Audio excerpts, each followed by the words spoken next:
Hello everyone, and welcome to today's webinar, DAM Gets Physical. I'm Susie Stitzel, the Director of Product Marketing, and today we're going to talk about how we link digital assets in the digital asset management system to their physical representations in the real world. We presented several interesting use cases at Henry Stewart New York earlier this month, and we've even added another one, the director's cut, so to speak. So let's talk about this. Let's talk about what we mean by DAM Gets Physical. In digital asset management, we pride ourselves on the ability to find anything based on file type or metadata. But when it comes to physical things, we have difficulty finding them. For instance, I lose my keys or my phone all the time. I write myself notes. I used to write myself notes, and I would lose those. Now I actually write notes in my phone, but if I lose my phone, well, you kind of get the idea. So digital asset management can find anything digital, but when it comes to the physical world and the physical things that we need to find, it's not terribly helpful. I even asked Siri for some help on this the other day. Help me find my car keys. And predictably, she was pretty much useless. So what can we do about linking the physical objects with their digital representations? When it comes to the physical world, we lose things all the time. Keys, phones, tools, all the time. And that means they're basically out there, lost in space. But many digital assets that we have in the digital asset management system, they actually link to some sort of physical representation. They might be a picture of a place or an event or an object, or 3D models and packaging, or in-store marketing and promotions. And so we have these digital assets, the digital assets that were used to produce these types of things, but we don't really know what happens to them and where they are in the field. And what we want to do is we want to link the physical with the digital worlds of consumers. So today I have 4 use cases for you that I'd like to talk to you about. Let's start with the first one. The first one we call in-store verification.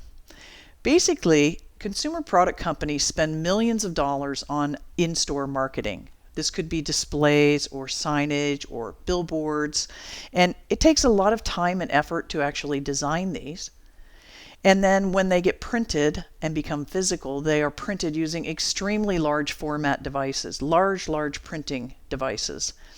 And then when we take those materials and we need to ship them to the regional distribution center that's responsible for making sure that they arrive in the right place, we have a cost associated there. So we have a huge investment in the time it takes to design them, an investment in the cost it takes to print them, and also the cost it takes to ship them. Once those materials actually arrive in those distribution centers, they basically disappear from our radar. We don't actually know that they made it from the distribution center to the store. And even if they did make it to the store, do we have any idea that they got set up or used correctly?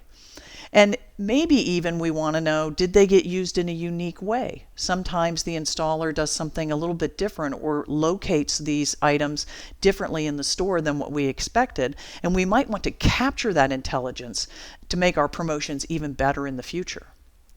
So what can we do about this? The idea here is to create something called a digital promotion kit and deliver that directly to the installer's phone. Everybody's carrying around a phone, you and I and these people as well. And in this digital promotion kit, we could include a bunch of different information that really help them install this and use it correctly. These could be things like 3D models, assembly diagrams, typically something like a PDF with pictures and a description about how the display is to be assembled, and even installation videos. We could push this information directly down to the phone to help them actually install this in the store. Once this is set up inside the store, the installer can take pictures with that same phone. And there's an app on the phone that automatically sends the pictures back home, back to MediaBeacon. And as we all know, many phones have GPS information that can be built right into the picture. So the GPS data from the phone will help us locate the install where this picture for this particular promotion was taken. Basically, we're connecting pictures of that physical install with the digital files, promotion, or campaign, the files that created it, or what promotion we're in, spring 2016, for example, or what campaign we're doing. Once we have that information back, then we know actually how many of these actually made it into the field, the compliance percentage perhaps. And we can generate statistics on this per promotion or region. Some regions might be doing better than others, and there might be a reason why we want to find that out. This is an image of kind of what it looks like. So these pictures of these store displays are out in the field. They are sent immediately back into the digital asset management system. And using the GPS data, we're able to actually locate these on the map and show exactly where they were. Furthermore, we can use that GPS information to calculate an address, and from that address match it to the store number. And then we know exactly what displays went into a particular store at this location. Very, very interesting use case. Very, very fun. You can imagine also signs, billboards, all of those kind of things. So we're basically taking the digital assets that produced something physical, the physical asset in the field, and then what it looks like and where it's located, coming back and being linked back to the digital asset that produced it. Basically closing the loop between producing these assets and actually using them. Let's go to the second use case. In our second use case, we know that national and state parks all over the world or all over the country collect millions of photographs every year. These might be from park employees, or they may hire photographers to do this. They could even come from the public. And basically we want to know where these pictures were taken. First of all, if it's something like Old Faithful, of course we know where Old Faithful is, but sometimes it's more obscure locations or very, very remote locations in the parks. And what do we want to do with this? Not only do we want to locate them in the park, but we want to be able to manage usage rights.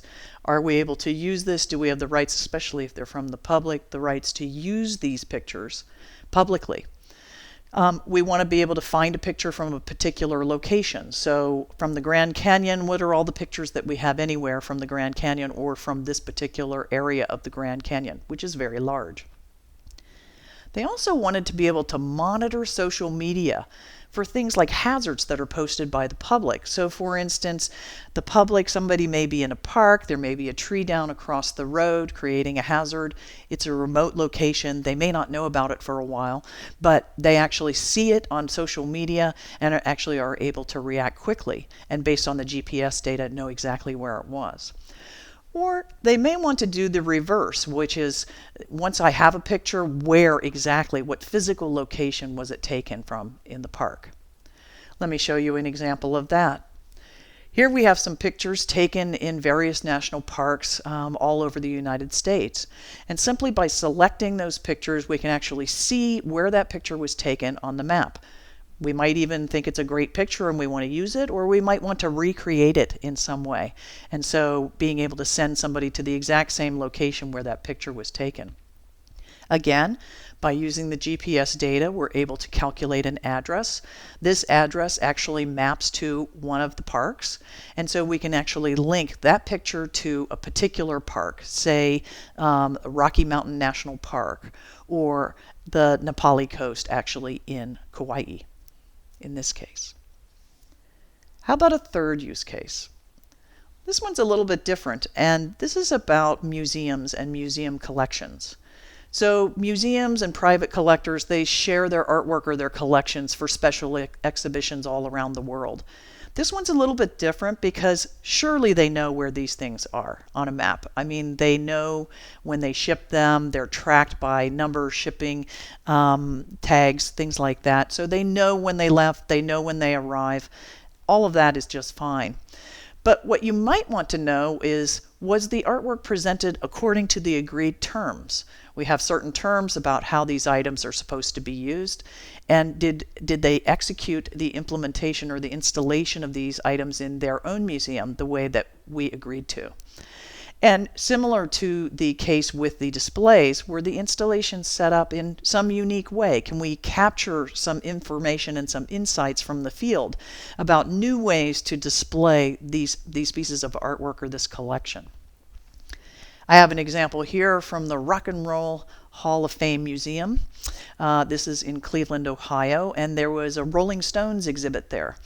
And being able to take pictures of that exhibit, not only to locate it on the map, but to see actually how it was executed and how it was used at the museum. So it's not so much about knowing where the object is, because we know it's at this museum. We lent it to them. It's a very expensive guitar, or it's the outfit that Mick Jagger wore when he performed in New York. But what we want to know is we have the picture, we're linking it back to the collection and how it was used in the field. So a little bit different use case, but still interesting. So I have one more use case for you. The fourth use case is about public events. We have some government company or government agencies that we work with, and a government agency is using staff photographers at various events. We have the heads of state there. We might have other government dignitaries or foreign dignitaries. We might also have celebrities. And these staff photographers have cameras that do have GPS inside them, so we are taking pictures with GPS information embedded. But we have some requirements where we need to track when and where these pictures were taken. Then they don't have to enter this metadata. This actually shortcuts some information, totally, completely cuts it out. We don't have to enter any information or inherit it automatically. The GPS information tells us that this picture was taken at the White House. It tells us that it was taken, say, at the National Gallery of Art. Then we also have a requirement to be able to release and use only those that are approved. So in combination of the location, the event, and digital rights management, we can actually control access to these pictures and these images completely. At Henry Stewart, I did a really interesting one where our event was Henry Stewart New York. So we were taking pictures throughout our trip. Unfortunately, it was rather rainy and dreary there during that event. But being able to take pictures of the event and locate them on a map, like when we were in Grand Central Station, or what did the booth look like inside the event. I actually, in my tech talk, I took a picture of the audience at the moment that they walked in, and by the time I got to this part of the presentation and the demo, they actually were able to see themselves on screen. So it's just that fast.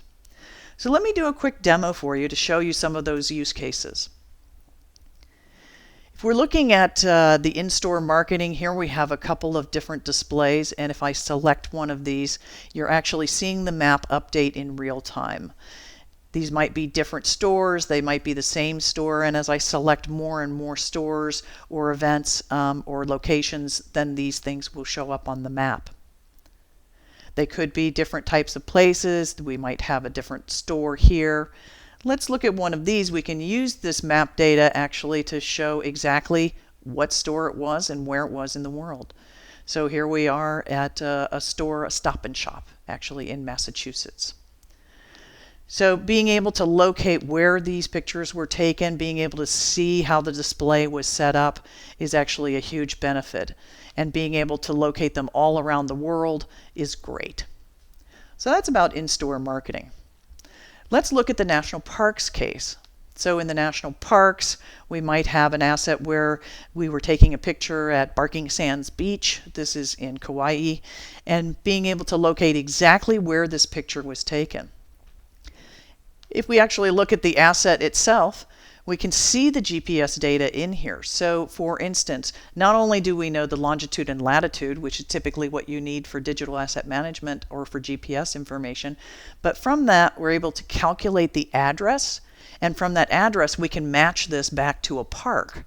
So we know that this address maps to a particular park, Barking Sands Beach, and we're able to match that. So now you can search for anything taken at Barking Sands Beach or anything taken in this city, and being able to close that loop between the digital and the physical. So the physical location where these things were taken and the digital representation of them.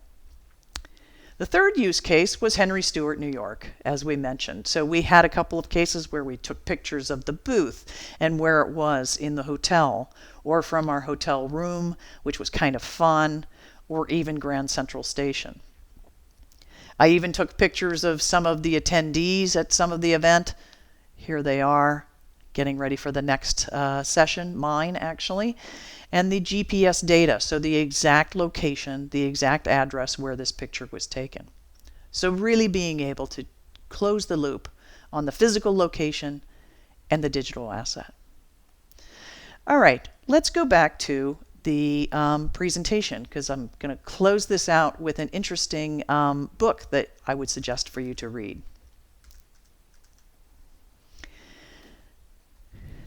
When we talk about connecting the physical with the digital, there's this book that I read not too long ago called ZMOT. ZMOT stands for the zero moment of truth. It's winning at the zero moment of truth. And this was a book published by Google. It's actually an ebook and it's free, and I would encourage you to read it if you're interested. You can just Google it, I guess. Basically, in this book, Google is proposing that the marketing rules have changed. That decision happens many times a day, million times a day in the digital world instead of in the physical world. So if you recall, you would go to the store, you would pick up a couple of different products, trying to decide which one you might like to buy. And that's in the physical world. You're making that decision while you're standing at the shelf. But now we're making decisions before that. We're doing online or mobile shopping. We're looking up reviews of products and services. Or we might see something go by on social media from our family and friends as a recommendation of something that we should try or something we should do. Again, it has moved further upstream into the digital world. Traditional marketing kind of looks like this. We have some sort of stimulus, the stimulus being a television ad, radio, something like that, a billboard even. We have some stimulus that makes us do something. It makes us want to investigate that product or service further. We go wherever that is, so at the shelf or at the store, and we look at that product and we pick it up and we decide whether or not we're going to buy it. And then when we do buy it, we take it home and we experience it in some way. We either eat it or play with it or give the toy to our child or something like that. Now, P&G has actually come up with some terminology for this called the first moment of truth, FMOT. So the first moment of truth is when we're standing at the store. That's the first moment of truth. We're picking up a product and trying to decide which one we're going to buy, or FMOT. The second moment of truth is when I take that product or that service home and I actually experience it. I actually use it. That's called the second moment of truth, or SMOT. But this is the traditional marketing way. Today, things have changed. We actually have digital marketing and e-commerce involved, and so there's actually a whole nother step in the middle here that's critically important. We still have some stimulus. I see something on television that I might want to investigate. What do? I pick up my phone or my tablet or even my laptop and I start Googling it. I start looking for information about that item that is interesting to me. We call this the zero moment of truth. It's not in the physical world and it's not my experience of the product, it's before that. And so I have the zero moment of truth. I'm doing pre-shopping. Typically this is at home, but not always. This could actually happen in the store. I'm looking at a product and I Google it to see what's the best price. Or I do a search and find out what other people think of using this product. Will it actually meet my needs before I buy it? And this is what we call the zero moment of truth. Then I actually go to the location where I'm going to buy this, that first moment of truth, and then I experience it and have the second moment of truth. When I have that experience, then we see another thing happening, which is that I have that experience and I post on social media or I enter a review on Amazon, and my experience now becomes the next person's zero moment of truth, or ZMOT. So we actually have a circular thing going on here where we're going from my experience, my digital experience, to my physical experience, and then back again. So doing that closed loop. Here's another example where physical meets digital. Actually, it's digital meets physical meets digital again. So this sriracha bottle, it has some digital assets that were used to produce it. 3D models of the bottle, the label, the artwork, all of that. Those digital assets actually produce something physical in the world, the sriracha bottle that's being held by someone here. And then using another tool, this is Amazon Flow from Amazon, I can actually get information about that. Now this thing is not exactly just taking a picture. It's actually using your camera. You don't take a picture. It's using your camera to look at this object and recognize it. It recognizes it and starts giving me more information. The name of the product, how much it costs at Amazon, of course, and some reviews. So we started with some digital assets. It produced this physical product, and now I'm actually in the store. I pick up this physical product and I can get all sorts of digital information about it, including reviews, social media, things like that. So again, this is physical meeting digital and coming back again.